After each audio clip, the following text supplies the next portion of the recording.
Dando continuidade ao que falamos na última semana, hoje abordaremos então a subsequente à condição que ocorre quando uma inflamação aguda não consegue dispor de todo o seu arsenal e finalizar qualquer agente agressor. A partir desse momento, constituiremos então o que ocorre a partir de semanas ou dias ou quiçá meses para caracterizar então um outro arsenal de batalha para que possamos então conter e restaurar o tecido agredido. A partir desse momento, falaremos então sobre uma inflamação do tipo crônica. Mas vamos lá. O que era inflamação aguda? Como que ela evoluía? A inflamação aguda nada mais é do que uma condição de que eu tenho um arsenal de células que tenta enfrentar ou reagir frente a uma agressão de qualquer agente, seja ele físico, químico e, quiçá, do aspecto biológico. A prevalência de uma inflamação aguda se dá pelas seguintes características: exudação, exudação de células, de exudação de plasma, que caracterizaria então para a gente um quadro de edema e aqueles sinais importantes de inflamação, como rubor, calor, dor, tumor, impotência funcional, que na realidade tudo isso ocorria pela hiperprodução de algumas ações farmacológicas que no fundo faziam com que alterasse o componente vascular para que saísse esse neutrófilo de dentro para fora do vaso e, consequentemente, algumas proteínas cujo gradiente de concentração, afinidade química, proporcionaria então um processo de quimiotaxia, levando o nosso neutrófilo até o agente agressor.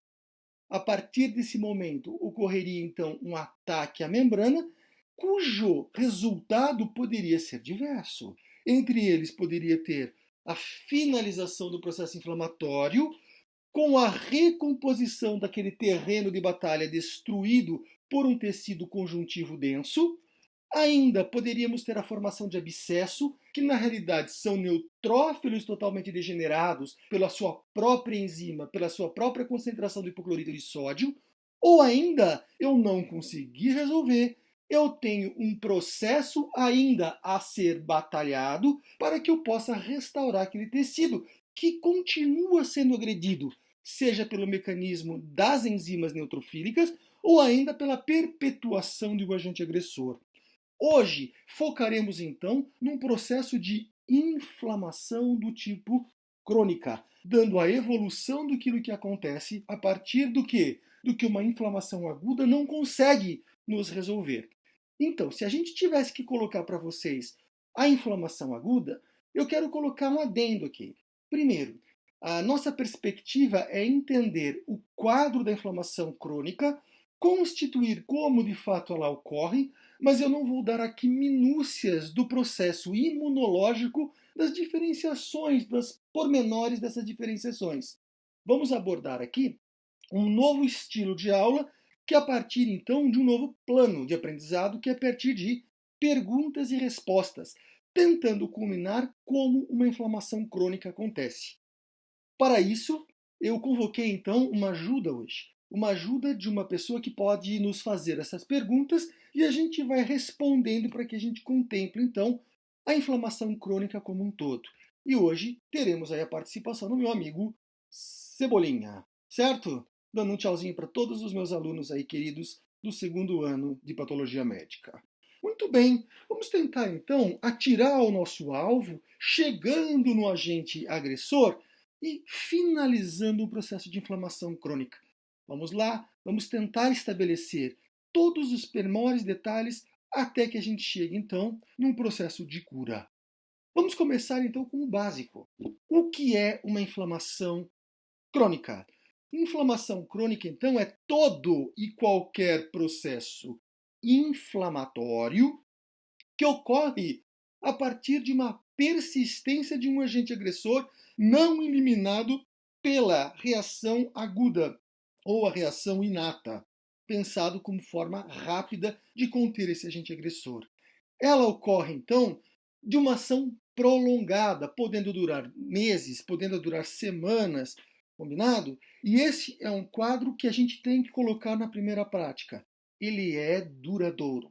Além do mais, o que ocorre então e quem participa? Qual é a célula fundamental que nos vai condicionar e vai ser um marcador importante de uma inflamação crônica? A célula é quem? Macrófago. Na realidade, coloquei em vermelho para vocês como sendo os mononucleares, porque você vai ver que o macrófago não vai atuar sozinho, embora ele que dê as cartas. Nós vamos ter aí linfócitos T, linfócitos B, e o produto da diferenciação de linfócitos B, que é uma célula anticorpo, vamos dizer assim, chamado de plasmócito. Uma outra coisa importante que diferencia um quadro de uma inflamação crônica para uma inflamação aguda, que é esse termo aqui, ó. O fenômeno que predomina numa inflamação crônica são fenômenos proliferativos, com a proliferação de quem? De intensa quantidade de fibroblastos e uma neovascularização para irrigar aquela área que está sendo reconstruída ao mesmo tempo que eu vou tentando combater um agente agressor. Então, aqui é uma condição importante. Uma condição importante que ocorre da seguinte forma. Primeiro, numa inflamação crônica, ainda eu tenho uma inflamação ativa. Eu tenho um combate. Esse combate vai sendo formado e vai sendo ocorrido de uma forma insidiosa, de tal ponto que aquelas manifestações clínicas de rubor, calor, dor, tumor e perda funcional ou impotência funcional não é uma característica notada aqui, porque aquele monte de fármacos, como prostaglandina, prostaciclina, tá? Os produtos da degranulação do mastócito, aqui ele para de ser evidente, ok?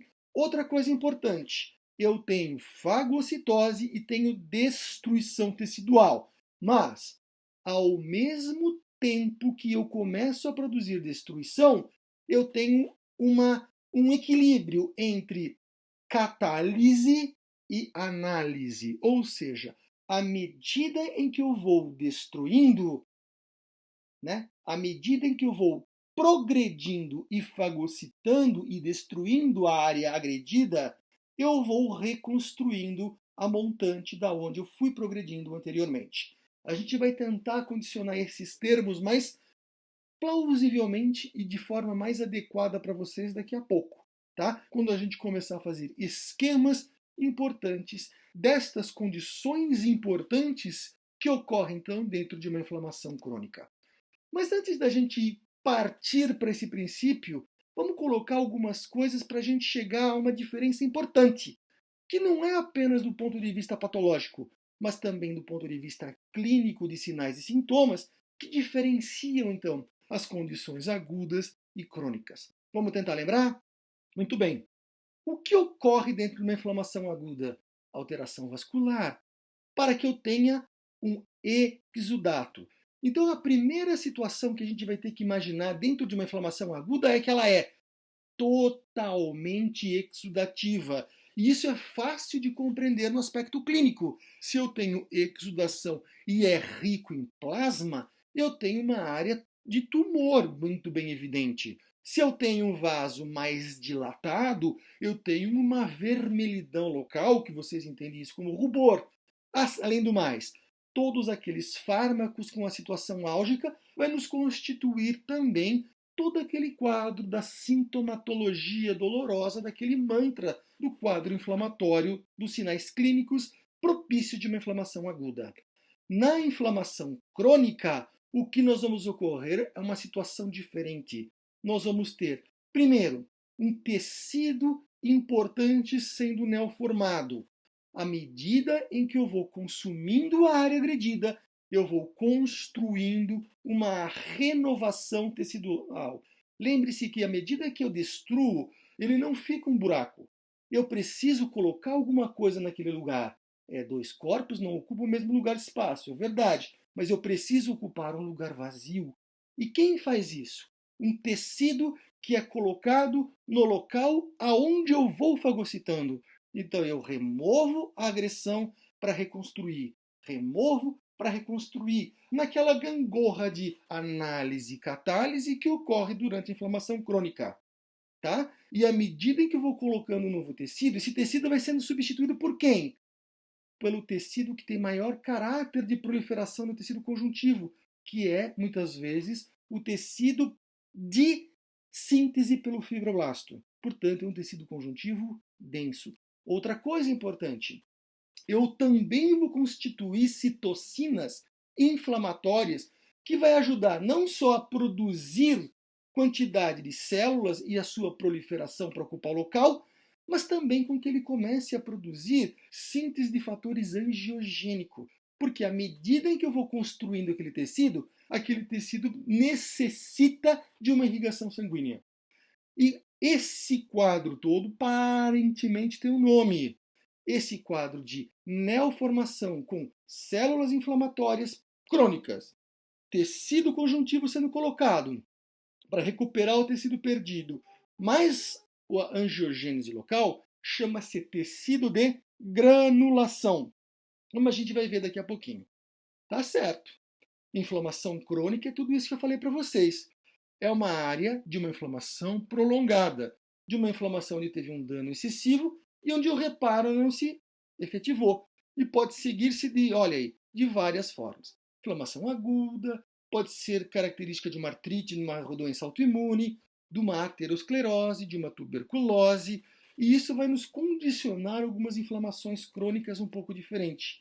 Mas lembre-se que o principal fator dela ocorrer, a condição que a desenvolve, normalmente é uma condição usual e ela é perpetuada na maioria das condições ocorridas, seja ela de uma infecção persistente, de uma doença imunomediada ou ainda de exposição a produtos tóxicos. Quaisquer condição, embora o agente agressor seja diferente, ela inicia-se de forma semelhante. O que vai mudar é uma classificação dependendo do quadro agressor, mas, no modo geral, ela sempre ocorre de uma forma particular e usual e única. Ok? Então vamos lá. Se ela ocorre de uma forma usual e única, quais são as características morfológicas que ocorrem numa inflamação crônica?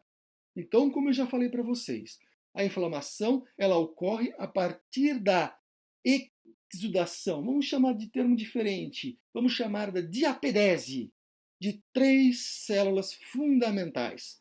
Quais são elas? A principal delas, que é o macrófago, nós temos os linfócitos T e B, e uma célula derivada do linfócito B, chamada de plasmócito, que na realidade são produtoras de anticorpos, imunoglobulina G e imunoglobulina M. Ok?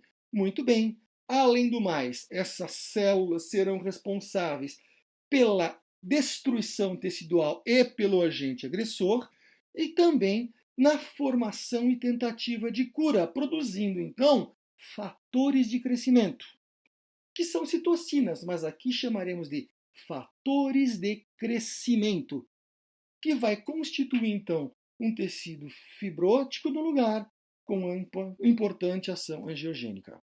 Aqui só para vocês terem uma ideia da diferença da área morfológica entre uma inflamação aguda e uma inflamação crônica. O quadro é o mesmo, o tecido biopsiado é o mesmo. Nós vamos ter aí então pulmão.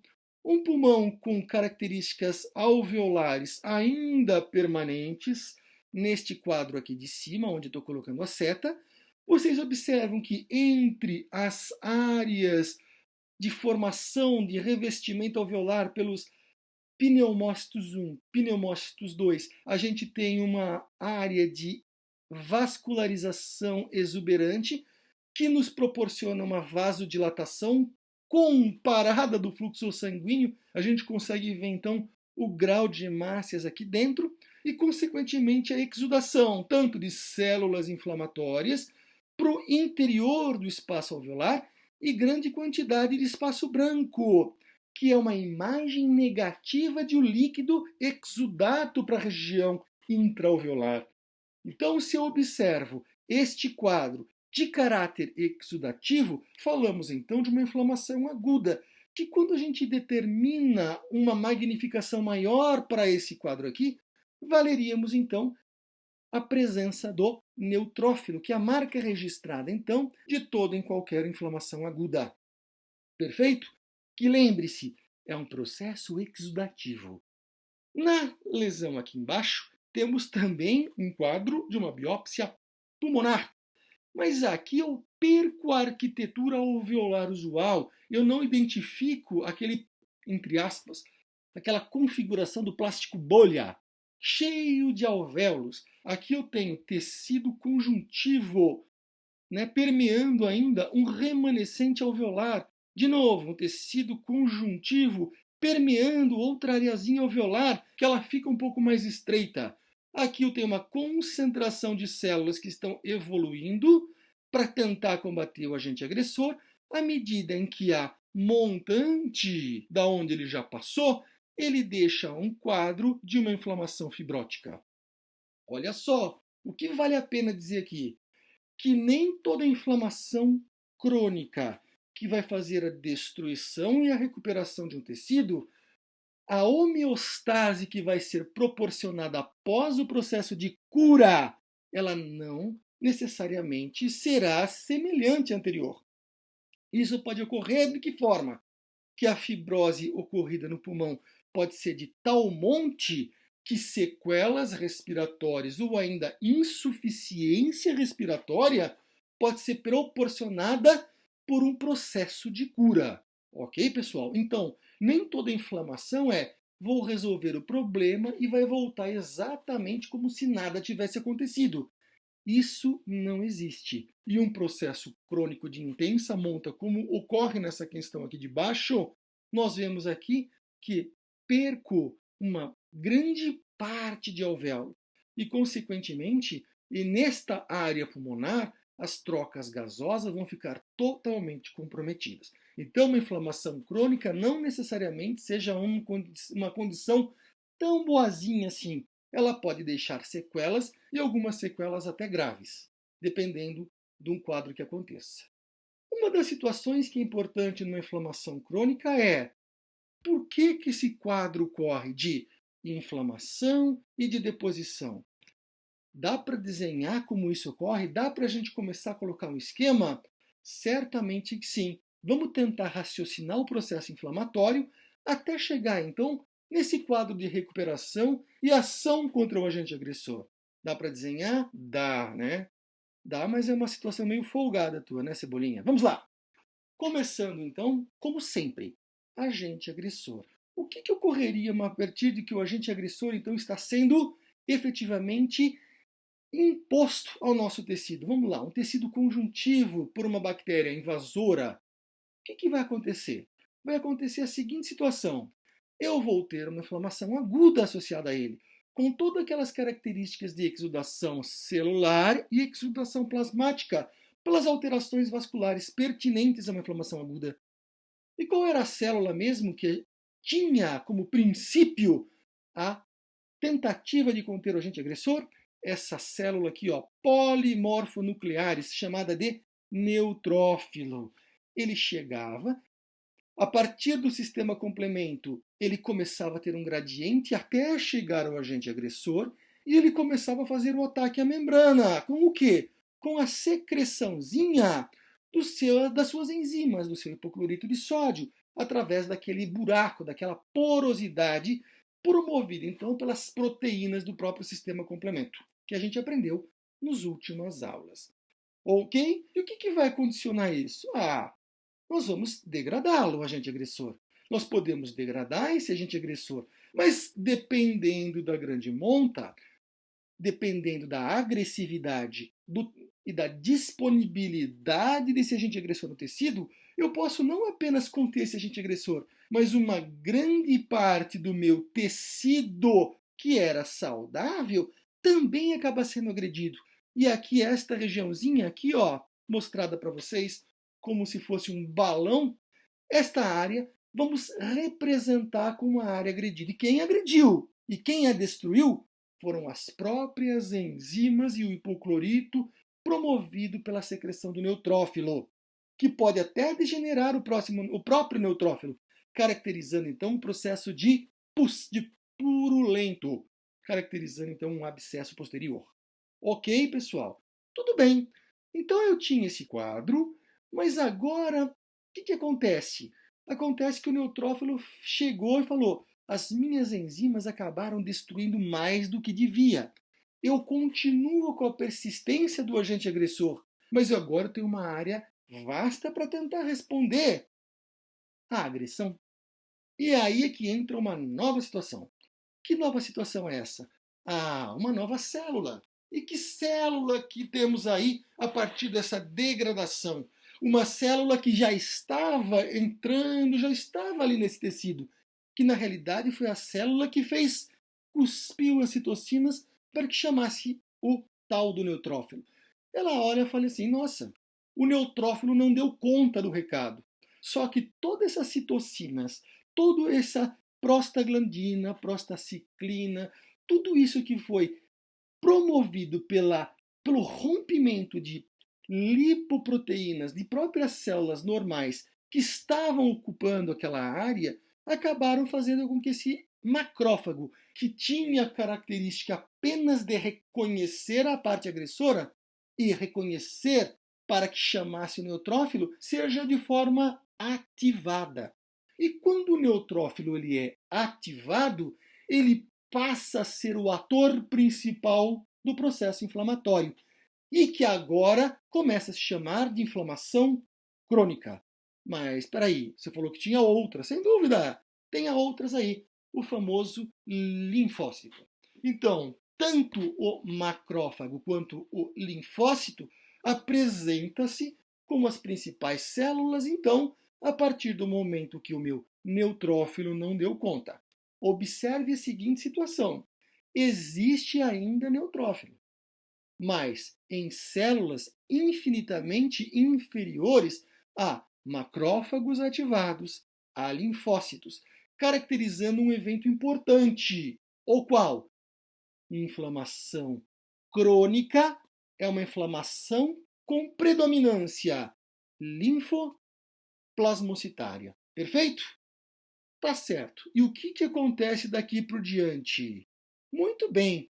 O que vai se acontecer então? O evento proliferativo e à medida em que o meu macrófago vai também promovendo a fagocitose. E ele, na medida que ele vai fazendo a fagocitose, ele vai começando a produzir citocinas. Mas essas citocinas, a partir de agora, têm nome, chamada de fator de crescimento. Qual? Fator de crescimento que são chamados de GFs, ó, Growth Factor. EGF é um fator de crescimento epidérmico, tá bom? Aqui eu vou ter um fator de crescimento derivado de plaquetas. Aqui eu vou ter um fator de crescimento fibroblástico. Eu vou ter um fator de crescimento transformante, tanto alfa quanto beta. Então, todos esses fatores juntos vai constituir um processo proliferativo. Por quê? Porque ele faz crescer alguma coisa, como o seu próprio nome diz. Tá bom? Então esse evento culmina em quê? Vamos voltar àquele nosso esquema? Para quê? Para entender fagocitose, fibroplasia e revascularização da área perdida. Vamos voltar então ao nosso desenho, ok? Paramos aqui. Paramos aqui com a predominância linfa plasmocitário. E claro, um ou outro neutrófilozinho perdido pelo meio do caminho. O que vai acontecer a partir de agora? Eu começo a fazer com que esse macrófago ele permeie toda a região agredida e de forma centrípeta, vamos chamar assim, ele comece a evoluir, a migrar e ir fagocitando. À medida em que ele vai penetrando na área agredida, ele vai reconstruindo a montante o que ele foi degradando. Vamos ver no desenho que fica mais fácil. Então esse macrófago ele vai promovendo sua entrada, ele vai começar a fagocitar. Fagocitar o quê? Fagocitar muitas vezes bactérias, restos de bactérias, restos daquele neutrófilo que pode ser ainda condicionado por pus, tecido degradado, até partes de edema. Opa, partes de edema Teve um aluno semana passada que fez uma pergunta bem interessante. O que é xantomatoso? Macrófagos que fagocitam e ficam engurgitados por bolhas de gordura, por exemplo, assim, por rica quantidade de fosfolipídios, isso são chamados de macrófagos xantomatosos. Então, tudo aquilo que se condensa por grande presença no citoplasma de componente gorduroso, vamos chamar então de xantomas. Perfeito até aí ou não? Então, à medida em que o macrófago vai penetrando, e penetrando, o que nós vamos fazer? Nós vamos fazer fagocitose, então, e ele vai entrando como se fosse pelos micélios, e cada macrófago engurgitado por grande quantidade de material exógeno, ele vai entrar no seu fagossomo e vai ser digerido. Perfeito? E o macrófago cheio de gordura, cheio de material, ele acaba indo pelas vias linfáticas até apresentar-se todo esse componente aos linfonodos, que vai triturar todo esse quadro para que mantenha, então, um grau normal tecidual e físio-histopatológico. Perfeito? Muito bem. À medida então que ele vai degradando, esse macrófagozinho vai começar a produzir algo no seu interior. Vamos tentar estabelecer um pouco mais de área de magnificação, como se aqui fosse área perdida, e esses macrófagos aqui, ó, eles vão penetrando ao tecido. Penetrando ao tecido, ao mesmo tempo que ele vai promovendo o quê? Isso, fatores de crescimento. Um fator de crescimento fibroblástico. Então, essa área do lado no macrófago, ele chama essas célulazinhas aqui, ó, chamada de fibroblasto. Ele vai destruindo e reconstruindo esse processo destruidor que ele promoveu. Perfeito? Vai entrando e vai reconstruindo a região montante, enquanto a região jusante ele vai fazendo a degradação. Perfeito aqui, pessoal? Isso é característica fundamental de toda e qualquer inflamação crônica, ou seja, eu tenho um exército específico. Ele ronda e ele migra para quê? Para fazer com que eu encoste, vamos chamar assim, o meu agente agressor ou toda a área agredida na parede. Eu encurralo mesmo, de uma forma muito específica, a área agredida. Perfeito? Além do mais, ele começa a produzir principalmente fatores plaquetários, como degranulação de plaquetas, como fator, né, de crescimento, derivados de plaqueta. E tem um outro fundamental ainda, chamado de TGF-beta, cuja ação é promover diferenciação de células tronco em endotélio, recuperação de endotélio, fazendo então a recuperação vascular. E aqui, pessoal, eu tenho uma situação muito importante. Eu tenho o famoso tecido de granulação, que é composto por quem?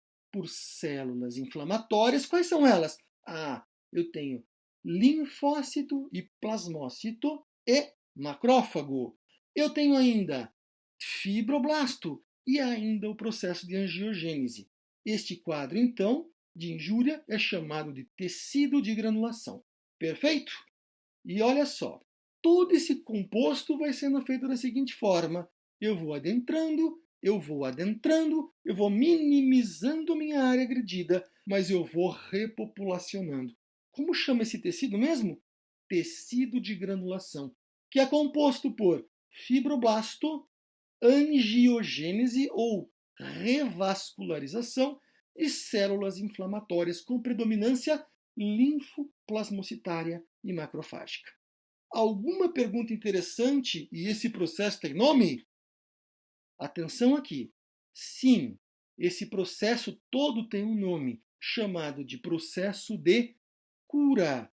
Olha só que interessante. À medida em que eu tenho um processo inflamatório e tenho um quadro de um tecido de granulação, isso consequentemente ocorre por cura. E como que eu vou ter essa cura? De duas formas, que vale a pena vocês aprenderem agora. Uma, se eu tinha um tecido fibroblástico, eu degradei aquele tecido e esse tecido foi substituído por um novo tecido fibroblástico, eu tenho que a recuperação foi igual ao que eu tinha anterior. Portanto, temos um termo aonde o tecido composto ou aquele tecido neoformado é igual ao que foi perdido. Isso é chamado de regeneração, ok? Regeneração. E quando um tecido é diferente? Eu tenho uma célula, por exemplo, que ela não é lábil, ela não tem capacidade importante de proliferação.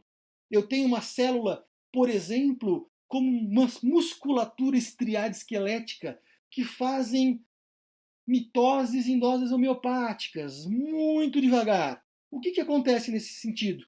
Nesse sentido, acontece que a principal célula, quando eu tenho um tecido muscular estriado esquelético lesado ou rompido, e esse tecido é muito grande que foi lesado, eu tenho aí a substituição muitas vezes por um tecido conjuntivo. Tecido muscular e tecido conjuntivo não são iguais. Portanto, a recuperação é por um tecido diferente. E esse efeito passa a se chamar cicatrização. Ok, pessoal? Cicatrização. Então, o processo de cura, que é um processo chamado de reparo, pode ocorrer tanto por regeneração quanto pelo fenômeno de cicatrização. E aqui eu vou colocar uma prática para vocês, tá? Com um mecanismo de pesquisa.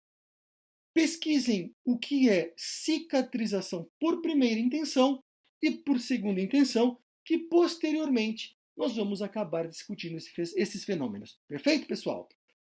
Detalhe, tudo o que a gente colocou até agora, como tecido de granulação, o processo de regeneração, o processo de cicatrização, ganha mais uma vez aquele nosso selo do que vai cair na prova.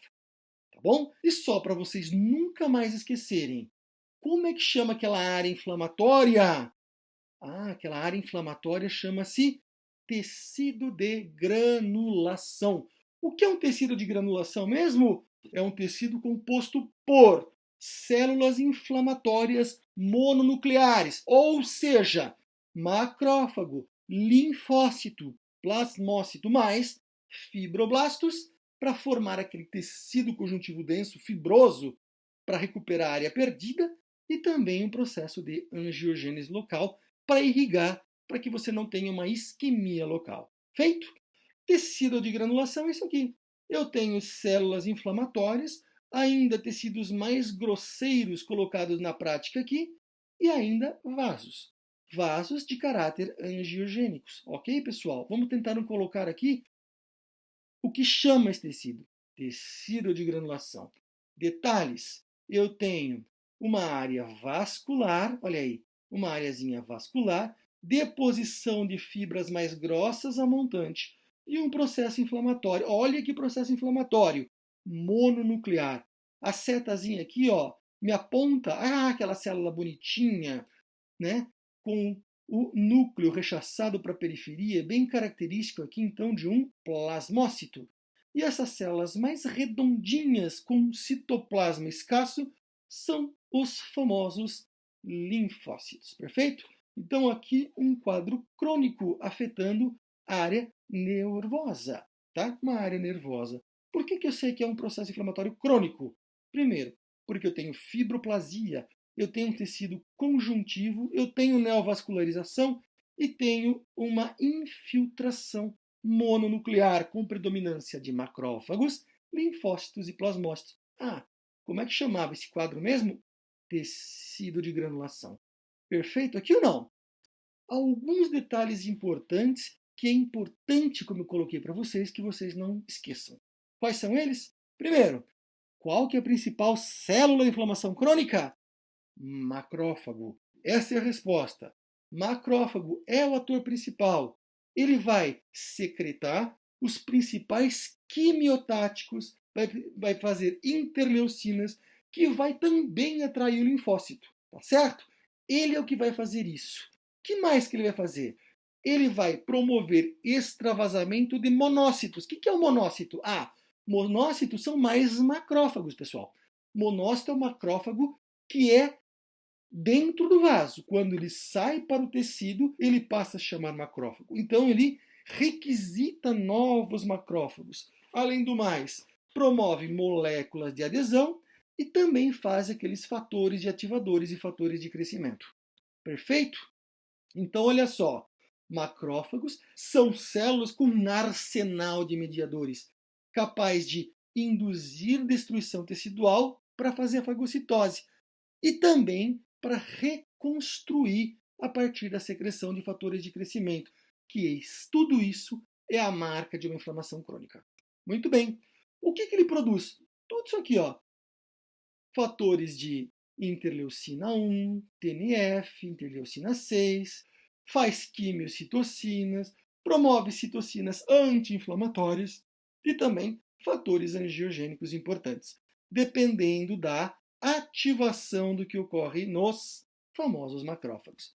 Ok? Lembre-se, o macrófago, olha o nosso cachorro de novo aqui chamado macrófago, ele é o que vai dar a carta de toda a inflamação crônica. Quem mais nós temos? Linfócitos. Os linfócitos são de memória, promovendo então um quadro específico de inflamação.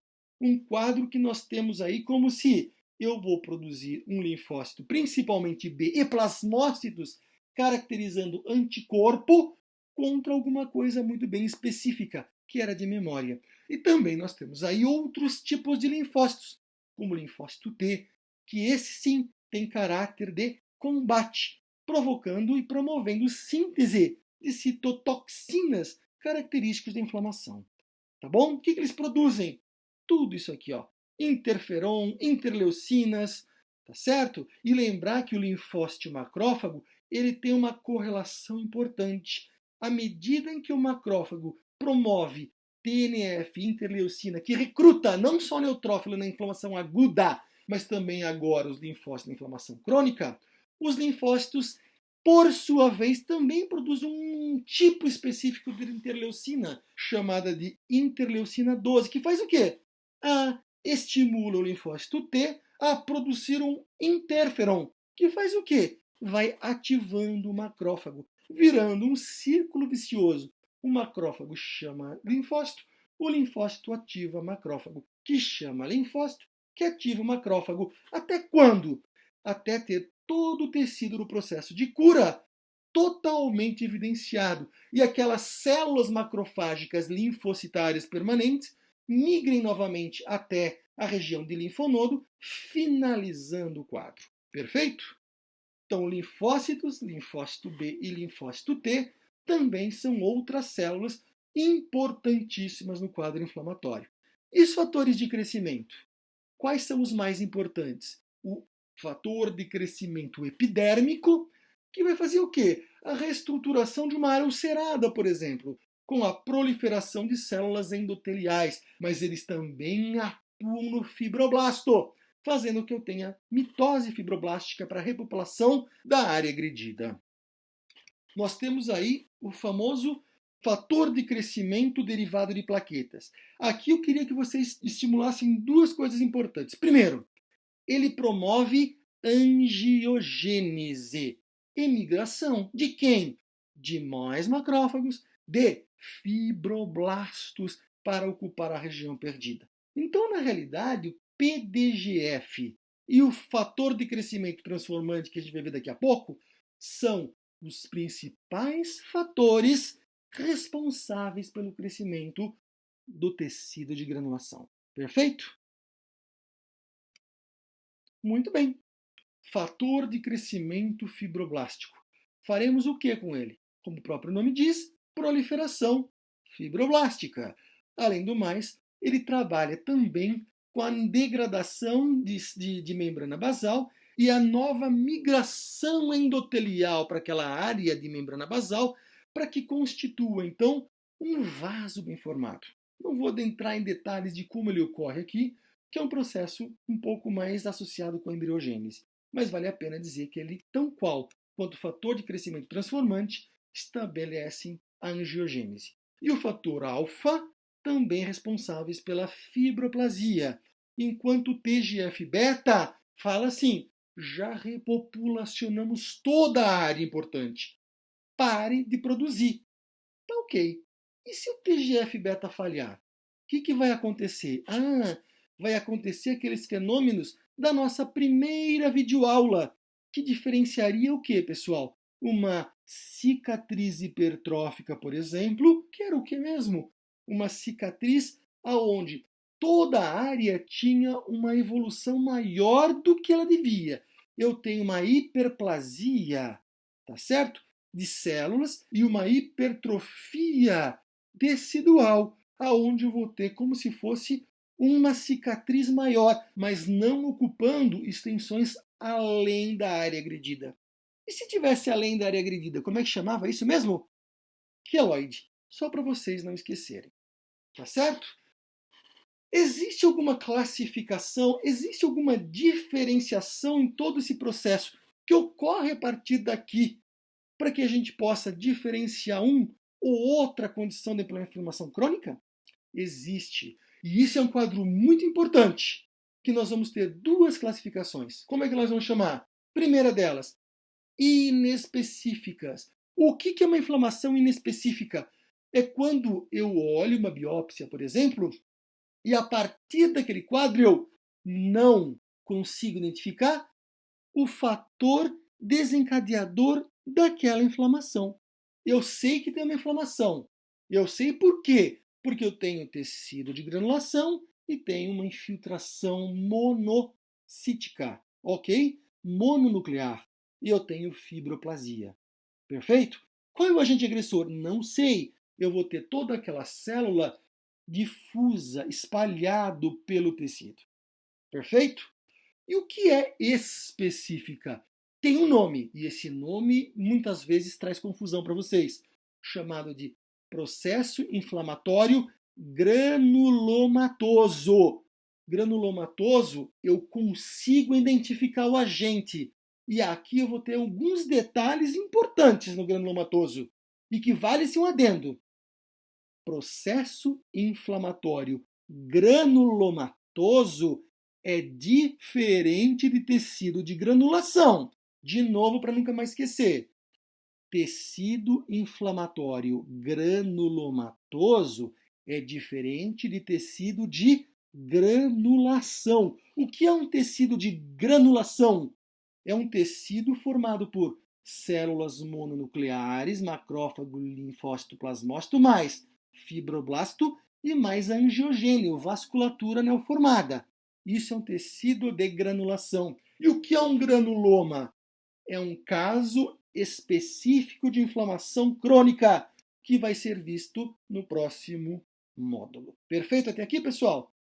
Então vamos lá, vamos fazer uma boquinha, tomar um café, para que a gente possa entender o que é uma inflamação granulomatosa, uma vez que vocês já entenderam que é uma inflamação inespecífica, que é o que a gente contou até agora para vocês. Tá ok?